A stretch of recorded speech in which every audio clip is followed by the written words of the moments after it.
So what happened on Tuesday in a nutshell is we set up an action. We chose to do an action at our Andrew Constance's office in Bega. We dumped some wood chips in front of the door. We made with safety tape around so the pedestrians could come by, and then 3 rebels were on the roof. I was dressed in a angel costume with wings on the roof. Andrew was glued on to the door, and we held that space. We let the police know that we were going to clean up our wood chips afterwards. So they themselves decided to block off the road at each end, and then we were in a position where they didn't want to do anything until they'd taken us off the roof, and so then called the search and rescue, which were in Goulburn. So then there was a waiting period of 3.5 hours before this search and rescue came, which was fabulous because it meant we got to be in that space the whole time.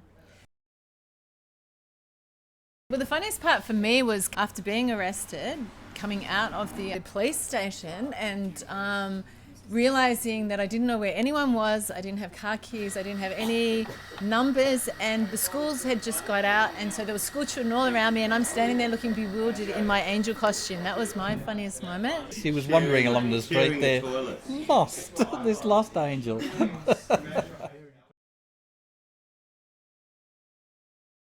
On the day, I was responsible for the first time in my life to live stream the events that were happening on the main street.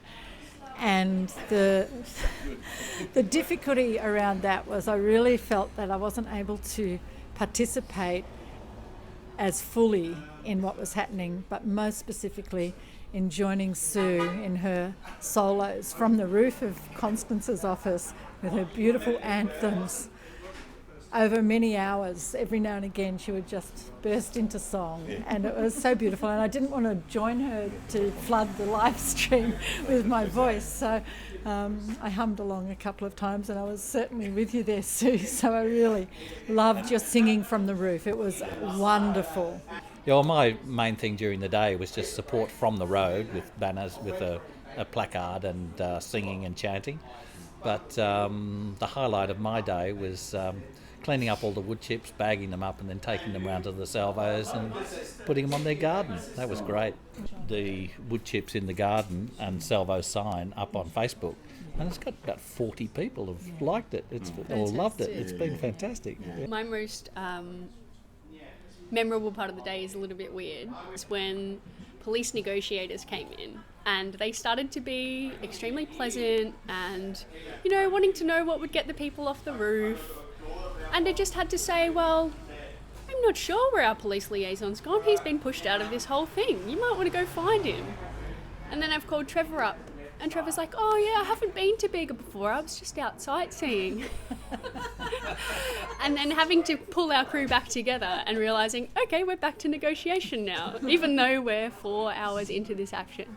I was parked across the road at 8:30.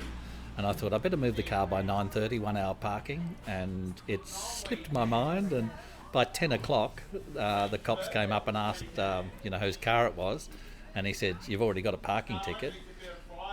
But the road was blocked off. Mine was really the only car left. So it's going to be interesting to discuss that in court.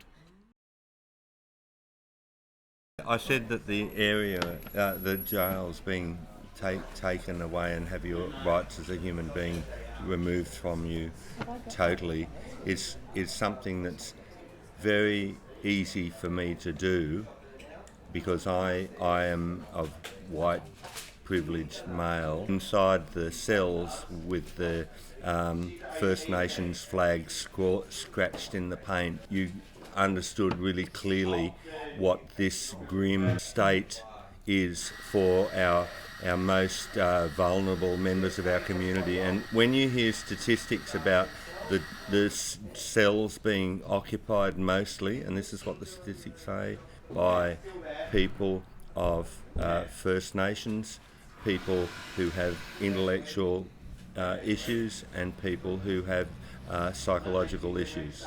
That's the 3 groups.